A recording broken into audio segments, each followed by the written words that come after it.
গত ক্লাসে আমরা দেখেছিলাম যে এ এর উপর বি এর অভিক্ষেপের সূত্রটা হচ্ছে বি cos থিটা, আর এটাকে সংক্ষিপ্তভাবে লেখা যায় projection of A B is equal to B cos theta. এখন আজকে আমরা দেখব যে উপাংশ কীভাবে বের করতে হয়। দেখো, যেমন কোনো একটি ভেক্টরকে দুটি ভেক্টরে ভাগ করতে হবে। এখন একটা লাইন টানলাম, যেমন 5 নিউটনের একটা ফোর্স এদিকে ক্রিয়া করছে। এখন এটাকে যদি বলা হয় 2 ভাগে ভাগ করতে, তাহলে আমরা এটাকে কী করব, প্রথমে ভার্টিক্যালি এবং হরাইজন্টালি চিন্তা করব। তারপরে একটা অক্ষ অঙ্কন করলাম। 5 নিউটন বলটা এদিকে ক্রিয়া করছে। এখন দেওয়া আছে যে এটা হরাইজন্টালের সাথে মানে ভূমির সাথে 30 ডিগ্রি কোণে আছে, এবং এফ যে বলটা এটা 5 নিউটন বল। এখন হরাইজন্টালি এটা আমরা কিভাবে নির্ণয় করব, যেমন আমরা জানি প্রজেকশন মানে এই যে বলটা আছে এটা এই ভূমির উপর অভিক্ষেপের সূত্র হচ্ছে এফ cos থিটা। এখন এফ এর মান এখানে হচ্ছে 5, আর cos এখানে 30 ডিগ্রি, ভূমির সাথে 30 ডিগ্রি কোণ এটা উৎপন্ন করছে, এটা হবে 30 ডিগ্রি। তাহলে হরাইজন্টালের সাথে প্রজেকশন অফ হরাইজন্টাল এটার মান হবে হচ্ছে 5 cos 30 ডিগ্রি, যেতে হয় এত, ক্যালকুলেটারে চাপ দিলে হবে 4.33 নিউটন।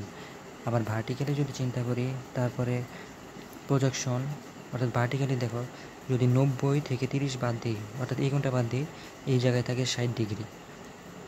অর্থাৎ এখানে হবে হচ্ছে এফ এই দিকে এর উপাংশ হবে এফ cos 90 মাইনাস 30, অর্থাৎ 60 ডিগ্রি হবে। তাহলে এখানে দেখো যে প্রজেকশন ভার্টিক্যালি হবে 5 cos 60 ডিগ্রি। এখন দুইটা মান, এই 5 নিউটন বলকে যদি 2 ভাগে ভাগ করতে চায়, তাহলে ভার্টিক্যালি এবং হরাইজন্টালি ভাগ করার পরে এই দুইটা মান পাওয়া যায়। এখন আরেকটা অঙ্ক দেখি, যে একটা দেওয়া আছে যে ভূমির সাথে 50 ডিগ্রি কোণে এইদিকে আছে, আর একটা হচ্ছে ভার্টিক্যালি এই দিকের সাথে 60 ডিগ্রি কোণ উৎপন্ন করছে, এইদিকে 20 নিউটন বলছে যে চিত্রের ভেক্টরদ্বয়কে দুটি উপাংশে ভাগ করো। এটা আর এটাকে দুটি উপাংশে ভাগ করতে বলা হয়েছে। এখন প্রথম যে চিত্রটা, এটাকে আমরা যদি অক্ষে ভাগ করি, তাহলে যখন অক্ষে ভাগ করব তখন দেখা যায় যে এক্স অক্ষ এবং ওয়াই অক্ষ এদিকে 10 নিউটন বল কাজ করছে। এখন আমরা জানি যে হরাইজন্টালি যে বলটা আছে এফ, আর এই অভিক্ষেপের সূত্র হচ্ছে এফ cos এখানে ভূমির সাথে দেখো 50 ডিগ্রি কোণ উৎপন্ন করছে। তাহলে এখানে হবে 50 ডিগ্রি, মানে এইটার এই দিকে উপাংশ হবে এফ cos 50 ডিগ্রি, মানে এফ এর মান হচ্ছে 10। এখানে হরাইজন্টালি মানে ভূমির সাথে এফ cos 50 ডিগ্রি, এফ এর মান হচ্ছে 10, মানে 10 cos 50 ডিগ্রি। এখন ভার্টিক্যালি যদি চিন্তা করি, দেখো এই পুরা কোণ হচ্ছে 90 ডিগ্রি। 90 থেকে যদি 50 ভাগ বিয়োগ দিই, তাহলে হবে হচ্ছে 40 ডিগ্রি। এখানে এই দিকের মান হবে হচ্ছে 10 cos 40 ডিগ্রি। এখন যত হয় এত আর কি। অথবা এটাও লেখা যায় যে মানে ভার্টিক্যালি এফ সাইন থিটা, মানে সাইন থিটা মানে হচ্ছে এখানে এই 50 ডিগ্রি হবে, সাইন 50 ডিগ্রি যদি সাইন ব্যবহার করো তাহলে। এবং দ্বিতীয় অঙ্কটা যদি দুইটা অক্ষে ভাগ করি, বলটা এই দিকে কাজ করছে ভার্টিক্যালি এবং হরাইজন্টালের ক্ষেত্রে আমরা এই আগের সেম সূত্রই প্রয়োগ করব, যেমন এফ cos 30 ডিগ্রি। দেখো এই কোণটা দেওয়া আছে 60 ডিগ্রি, যদি আমরা ভূমির সাথে এটা এই পুরো কোণটা হচ্ছে 90 ডিগ্রি, এই কোণটা হচ্ছে 60 ডিগ্রি, তাহলে 90 থেকে 60 যদি বাদ দিই, এখন দেখো এই জায়গাটা 30 ডিগ্রি হবে না। এখন এটাকে লিখতে পারি হচ্ছে 20 কজ 30 ডিগ্রি। আর ভার্টিক্যালি যদি চিন্তা করি 20 মানে এটার সাথে তো 60 ডিগ্রি কোণ দেওয়াই আছে, মানে এফ কজ 60 ডিগ্রি, এফ এর মান তো এখানে 20। এভাবেই একটা ভেক্টরকে দুইটি উপাংশে ভাগ করা যায়, ভার্টিক্যালি এবং হরাইজন্টালি। এখন একটা প্রশ্ন হচ্ছে, বরফখণ্ডটি একই ভলে টানা ও ঠেলার মধ্যে কোনটি বেশি সহজতর? একটা বরফখণ্ড, এটাকে টানা এবং ঠেলার ক্ষেত্রে কোনটা বেশি সহজতর, এটা এখানে বলা হয়েছে। এটা হচ্ছে একটা বরফখণ্ড, এটা এইদিকে প্রথমে হচ্ছে ঠেলা, এইদিকে ঠেলা হচ্ছে, ঠেলার ক্ষেত্রে হচ্ছে দুইটা উপাংশে প্রথমে ভাগ করলাম, এইদিকে হরাইজন্টালি এবং নিচে ভার্টিক্যালি। তাহলে দেখো ঠেলার ক্ষেত্রে এফ বলটি দুভাগে ভাগ করা হয়েছে, এই যে এফ বলটি দুই ভাগে ভাগ করা হয়েছে, একটা হচ্ছে হরাইজন্টালি, একটা ভার্টিক্যালি, মানে ভূমির সাথে, আরেকটা হচ্ছে লম্বালম্বিভাবে।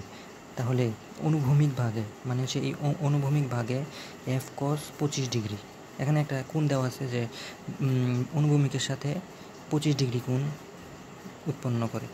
তাহলে অনুভূমিক ভাগে এফ কস 25 ডিগ্রি। এইদিকে আমরা জানি যে এটারে যদি অক্ষে ভাগ করি তাহলে এই দিকের এর উপাংশ হবে হচ্ছে এফ কজ থিটা, আর থিটা এখানে 25 ডিগ্রি দেওয়া আছে। আবার যা বরফখণ্ডটিকে সামনের নিচে এই অনুভূমিক বলটি বরফখণ্ডটিকে সামনে নেওয়ার জন্য দায়ী। এখন এখানে দ্বিতীয় বলটি হচ্ছে এবং উলম্ব মানে ভার্টিক্যালি এই উলম্ব দিকে যে বলটা কাজ করছে এফ সাইন 25 ডিগ্রি, যা বরফখণ্ডটির ওজন বাড়াচ্ছে। কীভাবে? এখন এই যে নিচের দিকে এটা এফ সাইন 25 ডিগ্রি না লিখেও ওই আগের মতো করে এটা লিখতে পারে যে এফ কজ 90 মাইনাস থিটা মানে 25 ডিগ্রি, কজ তারপর কজ এত ডিগ্রির মান ব্যবহার করতে পারো, অথবা এটাকে লিখতে পারো এফ সাইন 25 ডিগ্রি। আচ্ছা দেখো, যেহেতু ঠেলা হচ্ছে এটার দুইটা উপাংশ, একটা এইদিকে একটা এইদিকে, মানে অনুভূমিকের অংশটা এটাকে সামনে নেওয়ার জন্য দায়ী, কিন্তু যখন ভার্টিক্যালি এটা নিচের দিকে একটা বল প্রয়োগ করছে, যার কারণে এই এফ সাইন 25 ডিগ্রিটি বরফখণ্ডটির ওজন বাড়াচ্ছে। আর যখন আমরা বরফখণ্ডটিকে টানি, এটা হচ্ছে বরফখণ্ড, এটাকে এই দিকে টানা হচ্ছে, ভূমির সাথে 25 ডিগ্রি কোণ উৎপন্ন করছে। তাহলে এই দিকে উপাংশ হবে ভূমির সাথে প্রথমটার মতোই এফ কস 25 ডিগ্রি। এখানে আরেকটা ফ্যাক্ট হচ্ছে, টানার ক্ষেত্রে এই উলম্ব বলটি অর্থাৎ ভার্টিক্যালি বলটা এটা উপরের দিকে কাজ করে, এই উপরের দিকে যেই বলটা কাজ করে সেটা ওজনটাকে অনেকাংশেই কমিয়ে দেয়। প্রথমটার ক্ষেত্রে ঠেলার ক্ষেত্রে কার্যকরী ওজন হবে হচ্ছে এই যে W plus F sine theta, মানে হচ্ছে ঠেলার ক্ষেত্রে এই যে F cos theta 25 degree plus এইটা দুইটা বল এখানে কাজ করছে, তাই ডাব্লিউ নেট হবে হচ্ছে এটা আর এটার যোগফল। আর টানার ক্ষেত্রে ডাব্লিউ নেট হবে হচ্ছে W minus F sine theta, কারণ এই ডাব্লিউ হচ্ছে এফ কস, এই ডাব্লিউটা এটা সেম, আর মাইনাস হওয়ার কারণ হচ্ছে এই যে এটা উপরের দিকে কাজ করে, যার কারণে এটা অনেকাংশেই ওজনটাকে কমিয়ে দিচ্ছে। উলম্বভাবে এফ সাইন 25 ডিগ্রি যা বরফখণ্ডটির ওজন কমাচ্ছে, কারণ এটা উপরের দিকে কাজ করছে, মানে টানার ক্ষেত্রে এটা একটু সহজ হচ্ছে। কারণ ঠেলার ক্ষেত্রে ডাব্লিউ নেট দেখো দুইটা যখন যোগ করব আর এটাকে একটা থেকে আরেকটা বিয়োগ যাচ্ছে, অবশ্যই এটা খালি চোখে দেখেই বোঝা যায় যে ঠেলার ক্ষেত্রে ডাব্লিউর মানটা একটু বেশি আসবে এবং টানার ক্ষেত্রে ডাব্লিউর মানটা একটু কম আসবে। এখানে ডাব্লিউর মান যেটা কম আসবে সেটাই এই অধিকতর সহজ, অর্থাৎ টানার ক্ষেত্রে ডাব্লিউর মানটা কম আসছে তাই টানাটা সহজ হবে। একই ক্ষেত্রে লন রোলার টানা ও ঠেলার ক্ষেত্রে কোনটি সহজতর? আচ্ছা দেখো, টানার ক্ষেত্রে আর ঠেলার ক্ষেত্রে এটা একটা চাকা লন রোলারের, এটা অক্ষ বিবেচনা করলাম, এই যে এই অক্ষে এফ কোস থিটা, এই অক্ষে এফ, মানে এইভাবে এটা টানার ক্ষেত্রে এই দিকে এফ, বল দিয়ে টানা হচ্ছে। তারপর আনুভূমিকের সাথে একটা থিটা কোণ, এদিকে হচ্ছে অভিক্ষেপ আমরা জানি এফ কস থিটা, আর এই দিকে টানার ক্ষেত্রে উপরে উলম্বভাবে একটা বল এফ সাইন থিটা কাজ করে।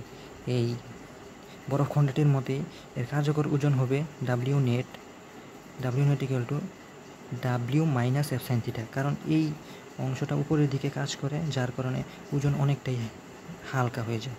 উপরের দিকে কাজ করে তাই অনেকাংশেই হালকা হয়ে যায়।